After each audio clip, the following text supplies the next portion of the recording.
Hello. Hi, Karis. Hi, lovely to speak to you again. Yeah.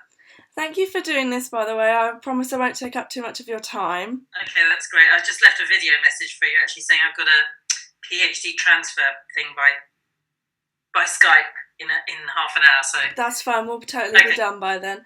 great. The purpose of this interview is that my year has been tasked to interview someone we admire, and I instantly thought back to when we had our interview, and I thought you were quite an inspiration to me, if you don't mind me saying. And we agreed a lot on things, and I just wanted to ask you a few questions that will really help out with my study this year. Sure, that's fine. I'd just like to know how you got started in the world of photography. Was it something you'd always been interested in? It was quite a long and strange pathway, if you like. When I was at sixth form, I was doing art, design, and ceramics, something like that. So photography came into that. My father was a really keen amateur documentary photographer, pretty serious, had lots of books around the house, bought me my first camera. And I think when I did a foundation course and I applied to photography courses and I didn't actually get in. So I went off to work and travel for 3 years, had a nice time getting out in the world, and then reapplied back and got into Farnham, literally by the skin of my teeth, actually.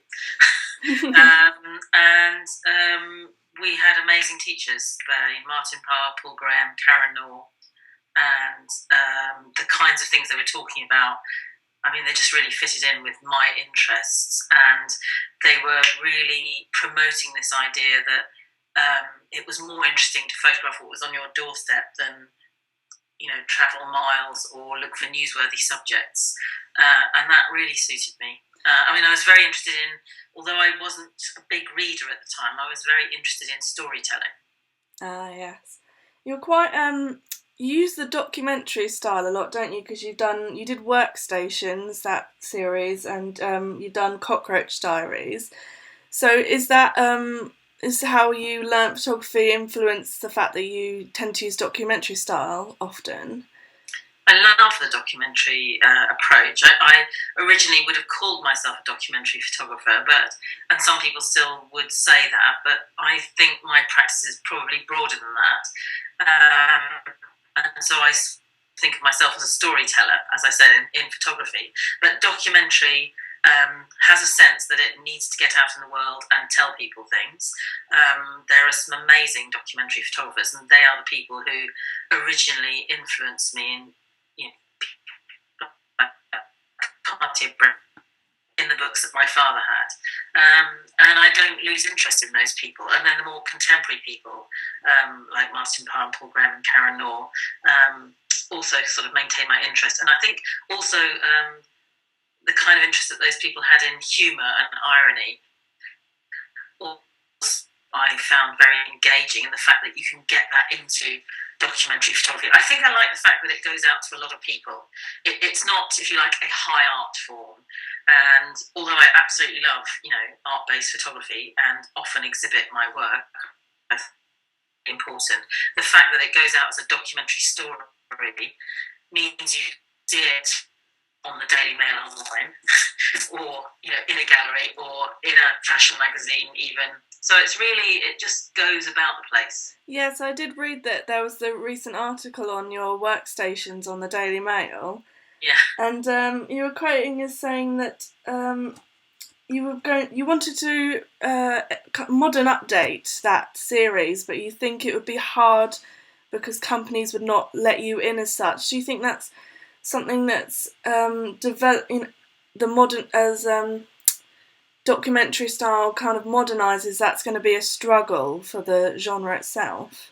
Well, it's become more of a struggle in photography, and it is kind of it's because of the abuses of photography that it has become problematic, and people have used it very, very wrongfully. Yeah. I guess it's because the other thing is there's so many cameras now. Everybody has cameras, so people are more protective. Having said that, something very interesting has happened after this Daily Mail thing. I have to say, I resisted the Daily Mail for a number of years, but I gave in the end, and they were quite respectful of the pictures, thank goodness. But somebody who was in one of the Workstations pictures has emailed me and told me his life story since Workstations, and is happy to be interviewed and rephotographed. It's amazing. The story's amazing. I mean, I got nervous when I saw the email. I thought, oh no, I knew it. The Daily Mail would draw someone to complain about how their picture had been used. But it got me really excited about the idea of finding all the people in the pictures, as much as trying to go into office spaces again. I thought that could be really interesting. That's very good news then, isn't it? I suppose there's upsides and downsides to the genre and how it's evolving. Yeah. What do you think the future will be? Do you think it's going to get more complicated for the style, or...? It depends how many laws are made. I mean, some countries are stricter than others. Already in France, it's very difficult to photograph in a public space even. In the UK, we're still allowed to photograph in public spaces, which is,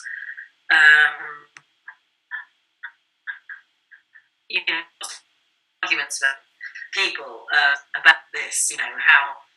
How I think it's really important that we have a culture that wants to record its own history through photography and other mechanisms. But it's a difficult issue. I would hope that it will stay as it is. If you go into private property, you have to get a model of everybody you photograph. I have to say, on my last project in Butlins, that's what we had to do. It was very difficult. It was very, very difficult. And my biggest thing when I'm photographing people, and you can't cover all bases, but I try to talk to people that I'm photographing. And I try to make it understood what I'm doing, which isn't that complicated. I mean, obviously I've got a style, but essentially I'm recording history and I'm recording ordinary people's lives, and that's important. And I think a lot of people actually want to be part of something like that. So I think the responsibility is with the photographer. I suppose if the organisation can check the photographer out, that's helpful. But if we have responsible photographers, we shouldn't have any problems. Very good.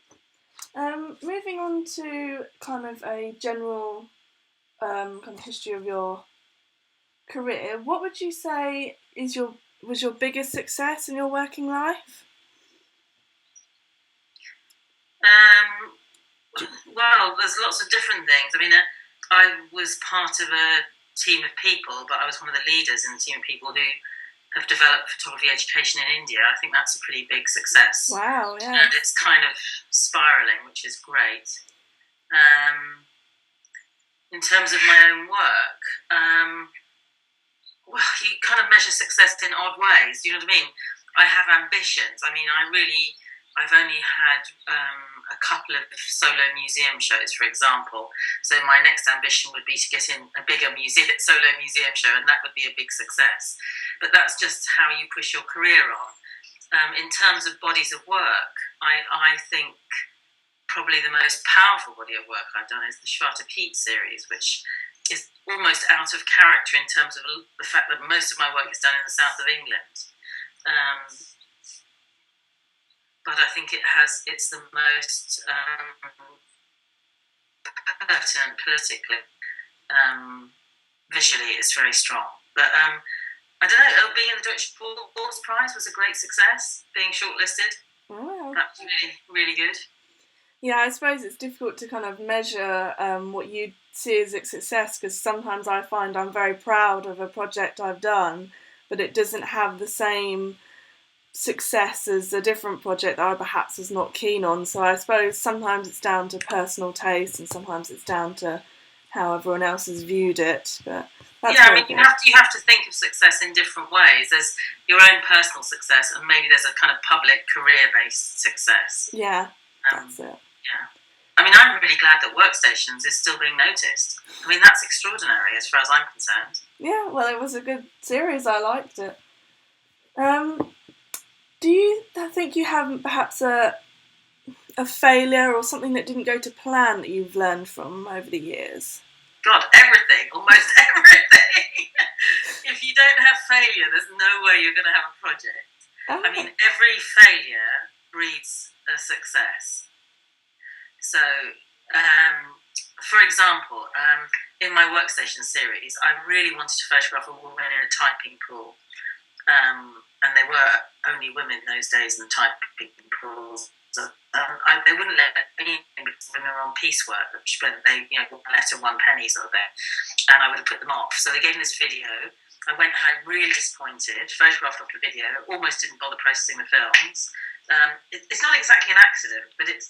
I mean, I saw the photograph that I didn't want, and it set me thinking on a whole new trail of ways of taking photographs, because it was a different type of photograph. It was a photograph off a TV screen, and it ended up exaggerating this idea of an electronic sweatshop. So it made me think about new ways of photographing, and I had been photographing in one particular manner, colour, flash, with text. And so that wasn't a mistake exactly, it was a disappointment, but almost every project has mistakes. And the last body of work I did in France, I used a technique which is quite long to explain, but it grew out of a mistake that came out of the Butlins work. I had to develop a technique of joining negatives digitally. It's not a new technique, sorry, I had to develop it in my work.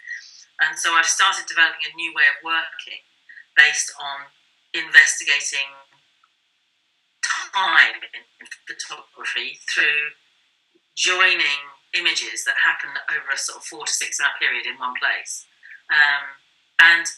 We didn't, it was a mistake in the first place. We didn't resolve it in the second project, and now I'm making proposals for a third project in which I'll get that even more refined. And there'll be another mistake in that, which will lead to something else.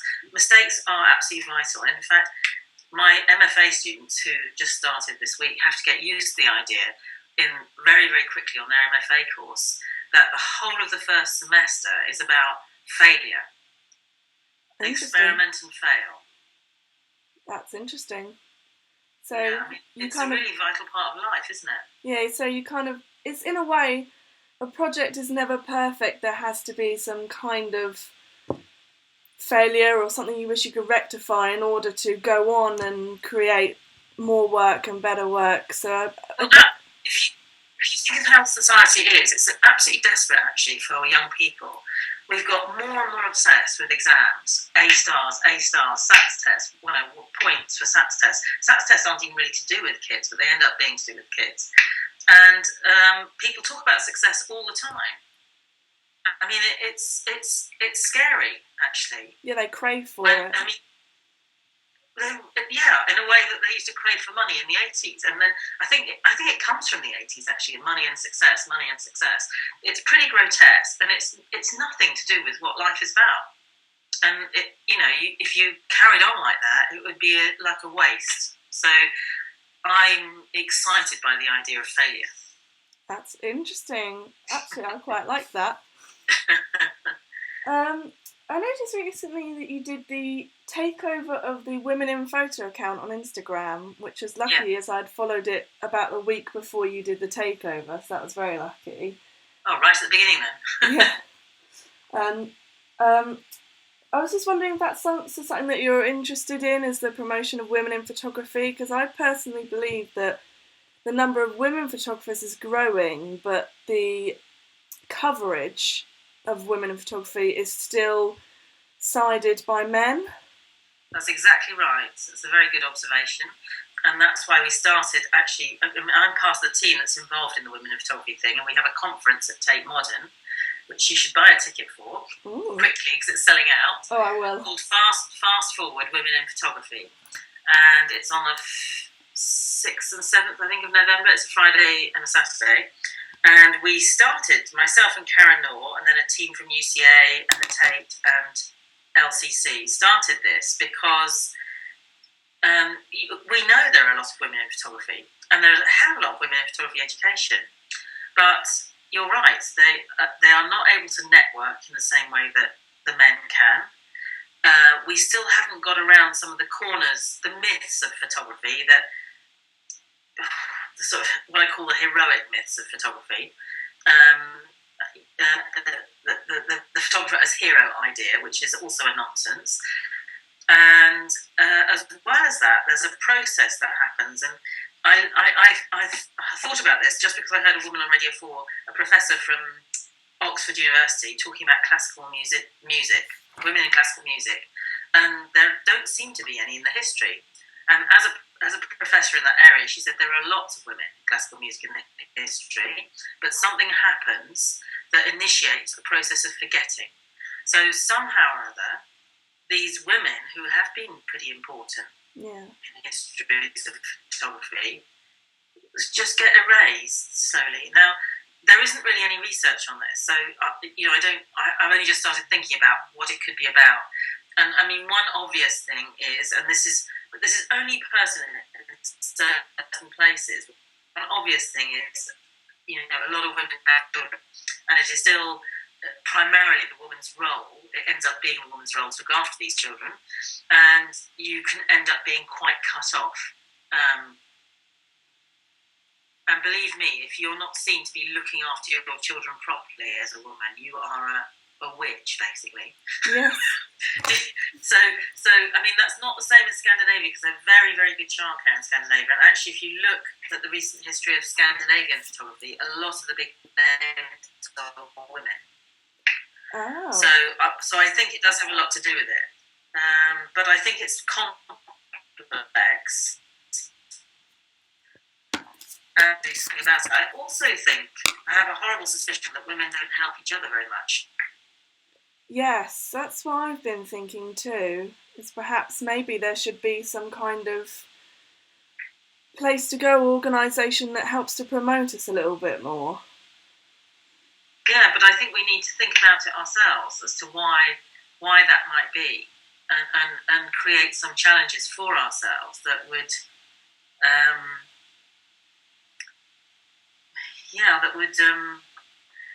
that would raise questions, pertinent questions. You have to find out one has to find out why that is, and you can't do it just by thinking. You have to do some things to find out.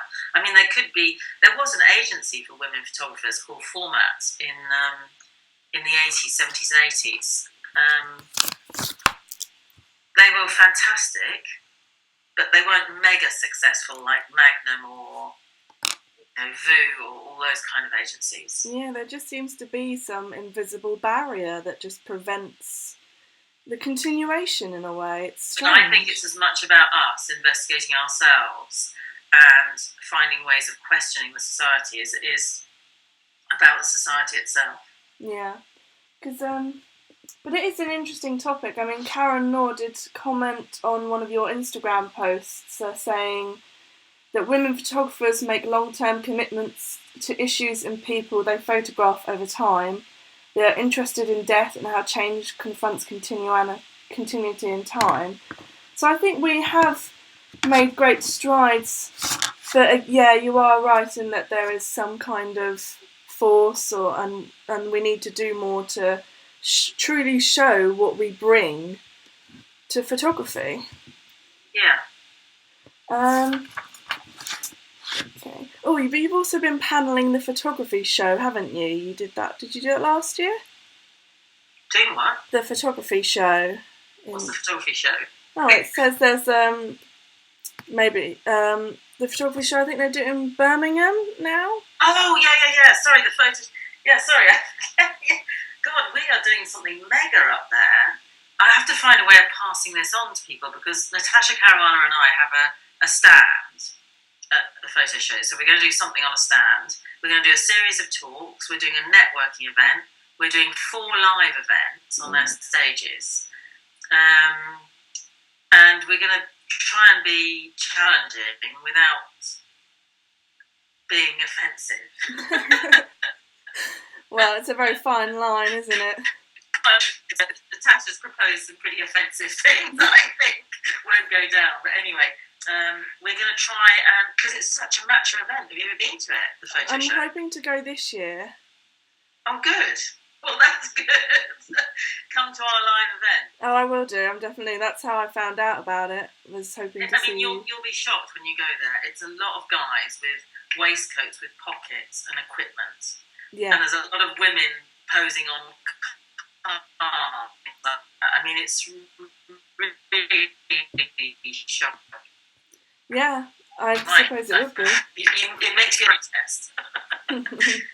Anyway. Final question. Yeah. Do you have any advice for young photographers that are starting out in the professional world? Yeah, I mean, go to things and see things and meet people.